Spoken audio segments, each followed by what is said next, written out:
Do you enjoy hemp products? I know I do. From pre-rolls and disposables to CBD bath bombs and creams, Lex Wellness Kentucky is a quality source of hemp-based products. Inspired by nature, lab-tested for purity. Order online today at lexwellnessky.com and use the code Omega Green for 20% off your order. Again, that code is Omega Green for 20% off at lexwellnessky.com. What's up, world? Omega Green here, and welcome to another episode of The Green Room.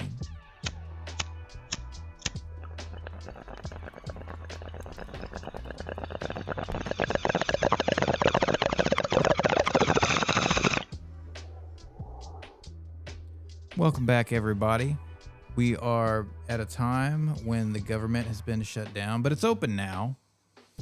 Little do people know, or at least right now, I'm not sure how many people are aware that a little bit of last-minute language was inserted into the spending bill that regards many people's objects of enjoyment. So, Mitch McConnell managed to slip in some language to... Of course he did. To re-illegalize a bunch of hemp-based products. Oh. Now, two sides to this. There are hemp-derived intoxicants, which is, if you go back to another episode that we did previously about conversions, hemp-derived THC. And because of the language, I guess, being very broad, it's actually going to qualify a bunch of other stuff under this, guys. Like, it'd be simple shit like CBD stuff, bombs, salves, tinctures, things that don't really have any intoxicating effect. So this is a big step backwards, but the silver lining, if there is one, is that there's going to be about a year before anything goes into effect. So smoke them if you got them. Right. You know, run and get them. Run and get it. So is that going to take effect for the medical side or recreational? Or both? It's basically going to be, I guess, like a lot of hemp products. I think it's more or less kind of like a reset. It seems to me, with the THCA thing that was going on, I was talking about conversions and everything. Yeah. A lot of people didn't realize that CBD converts into THC. Federally, the language originally was that Delta-9 THC was illegal. So whenever they came in with the hemp stuff, they're like, hemp-derived THC, this is THCA, but technically regular cannabis is THCA until you set it on fire and turn it into THC.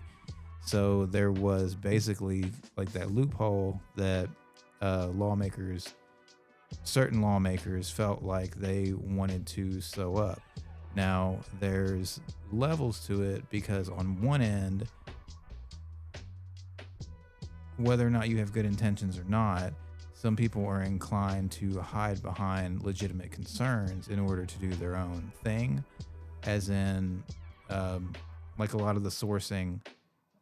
Many states don't really have really firm oversight of production of like the oils. Sometimes like you can get these vape pens in stores and you don't really know where the oil is coming from. So right. it can raise some concerns, as well as like different additives. Like there are many states that exist to where there's enough of a gray area to where all kinds of like seedy shit can be done.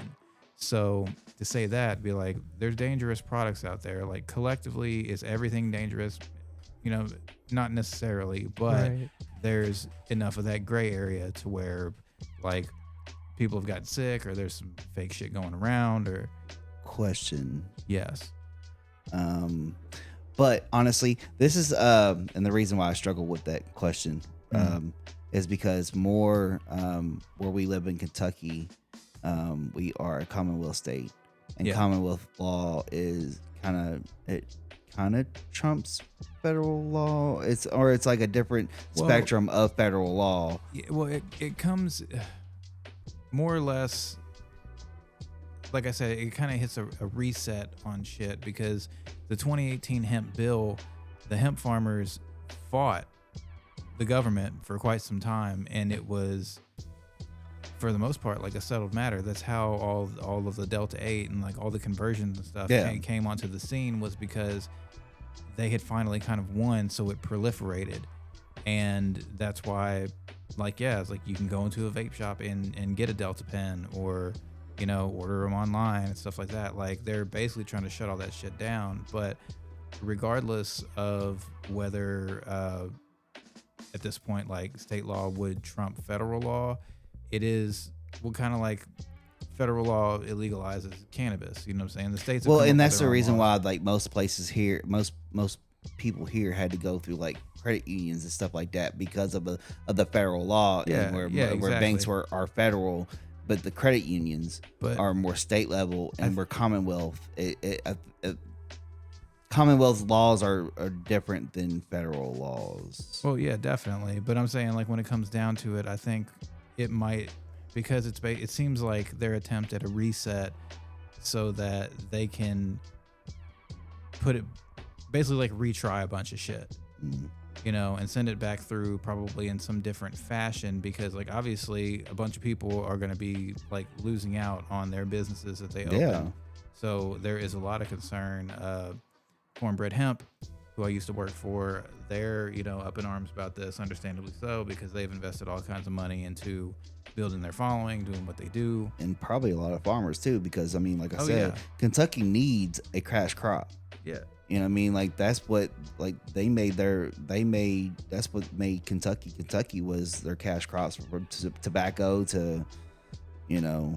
Well, the thing about it is, and again, like, I mean, of course, I can appreciate good bourbon, but on the side of things, I think that had a large portion to do was the bourbon lobby, because Mitch McConnell specifically took supposedly about $850,000 from the bourbon industry to kind of insert this in there. Wow.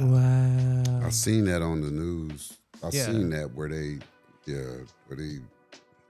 But again, to me, it's kind of like the same stuff that we've always known. Like, we really can't count on them.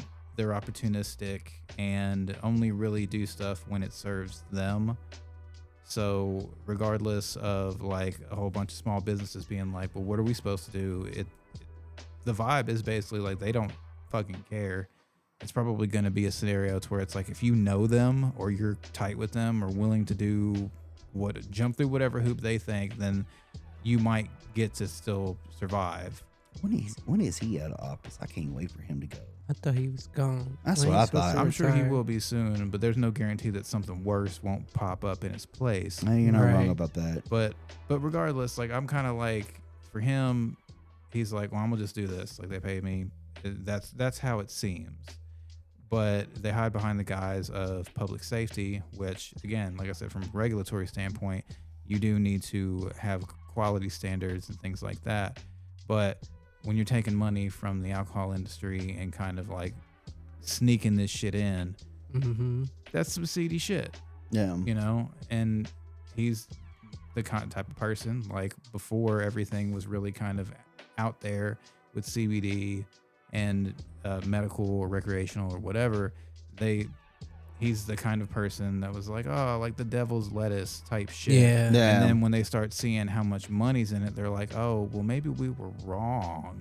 And then now there's another opportunity that comes along from someone willing to give you some money, and then he's like, well, whatever, you know. Well, and that's the one thing. That's the one thing I always considered, that marijuana was this time's prohibition. Yeah, exactly. You know what I mean? So, because, like, it was like where they propaganda marijuana to bring out tobacco because it was more addictive and it was more money grubbing type situation. To them, it didn't cause the same social issues and was, you know, and so they demonized marijuana for because it made tobacco more popular. And So I always consider marijuana as this time's prohibition. Oh yeah, and it's just kind of weird because, like many things, I thought we had gotten to a point where it's like, oh, it's settled, you know? Yeah. Like That's what I thought. Yeah, because I mean, you know how many people like back in like, especially like when we was in like high school or whatever, we was we have the eye drops. Some people have the eye drops and trying to spray it off their clothes and stuff like that. I mean, we didn't care, but it was just one of those things. It was just like, most people would try to go out their way of getting that smell or getting that look off of them. I'm also thinking about the people that need it, like the people that are in chronic pain and stuff like that. Yeah. Like military guys that come back and have PTSD and they use it to kind of alleviate that. Like now that, I mean, it might not be as bad for them medically, but at the same time it's gonna be because he's eliminating a lot of the products that they're used to. Yeah, well, it seems to me that they're trying to go ahead and bring stuff under the guise of medical, like under that umbrella, which makes sense again from a regulatory standpoint. You also got to see that a lot of those people don't have insurance to get. Well, and that's another thing too about get the Delta A, and that's stuff like that. The other thing that they didn't get with the government shutdown opening back up was the Obamacare healthcare. Like they just wanted an extension on where we're already at. And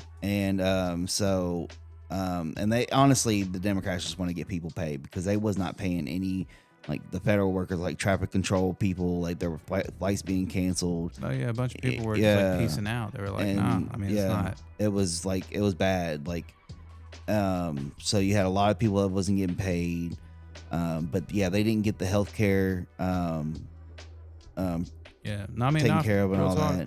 When I worked in did the vape shop thing and whatnot, like that's what people would come in there and just kind of like get shit. Yeah. Well, it's understandable, but from the same extent too, from where there's not like oversight, sourcing, and regulations,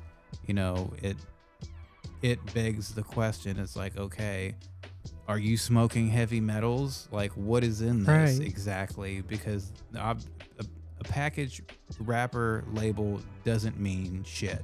Yeah, right. Like in states that will not firmly oversee stuff. So again, from a regulatory standpoint, I can see why they would want to kind of sift out the riffraff and kind of usher in the people, that are legit. Yeah, and who have the money or are willing to play ball. Right. But ultimately, that's why I'm like,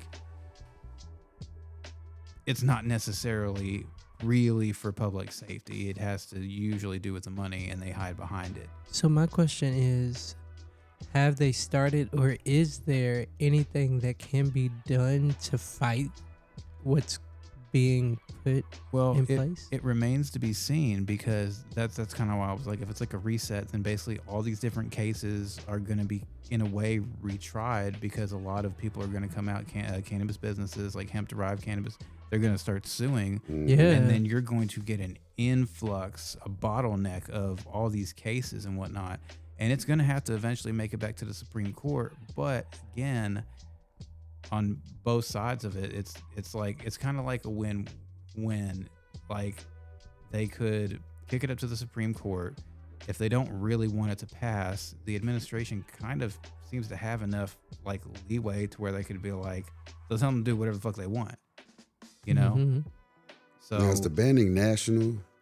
It's in the federal spending bill, so yeah. That's what I thought. Yeah, that's why I asked about the Slid it in there. That's why I was asking about the federal level and the Commonwealth federal. Some shit on. Yeah, I seen that this morning. I was like, damn, they slid that in there. Yeah, because it's like Nope. you're not gonna be able to get your gummies, your fucking like all that shit. Yeah, because there's like, what is it?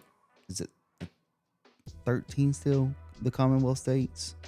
Or is it 10? I'm not sure. But there's a select few states. It's either 13 or 10 Commonwealth states that being a Commonwealth, like what law you pass in the Commonwealth would trumps federal law. Well, I also think about the fact that, like, not saying this is the case, but it's a distinct possibility. It's like market manipulation type shit. Yeah. Because think about it. It's not like it goes into effect at the beginning of the year.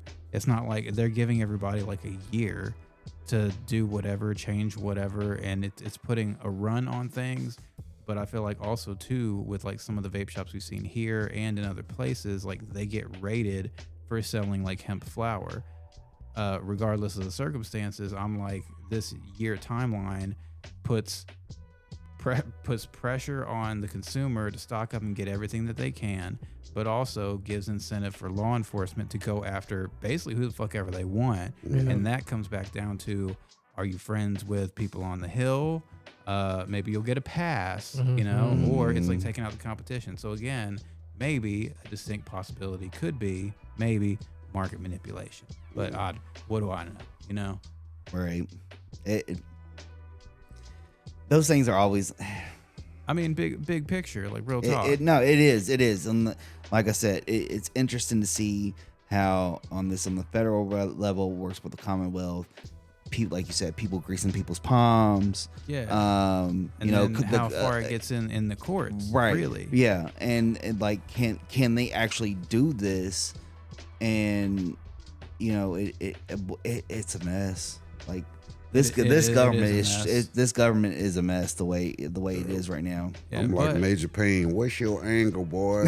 I'm like, what was the purpose of even? There's something in more there. money. Yeah, It's all about money. Something they've got to gain from banning it. Because think about it like this, and again, this is pure theory. Like I said, people are scared or what the fuck ever, and they could probably tell the conservative majority that they have on the Supreme Court do whatever they want. You know,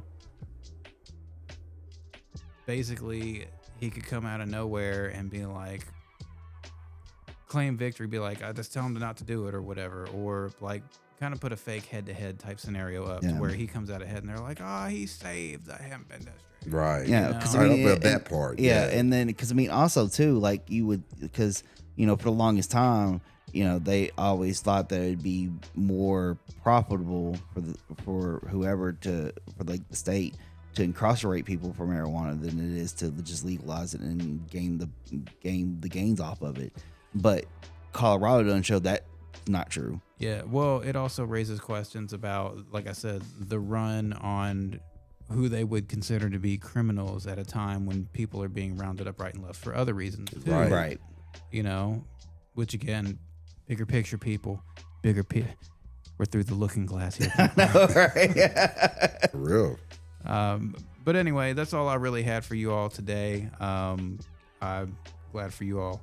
Yeah, here. that's very insightful. Oh, I yeah. didn't know The that. thoughts and whatnot. I didn't actually know that neither. I've been watching the news. And that's the first thing I seen this morning. Like, damn, I was pressing my clothes for work. Like, See, I didn't even see that. That makes it like I threw it on CNN, hoping that they finally. Well, no, I'm not. Yeah, to keep you all posted too, and you out there listening as well. If you need your products, I advise you to get them as soon as possible. As soon as possible. And you can find some at lexwellnessky.com. There it is. There it is. And use the code Omega Green for 20% off. Come on, 20. Go ahead. 20%. Tell them Not Omega 5, sent not you. 10, but That's 20%. right. Omega sent you. Like I sent you. All right, but that's for you. That's me for today. Thank you all for listening, and I will see you later. Bye. Deuces.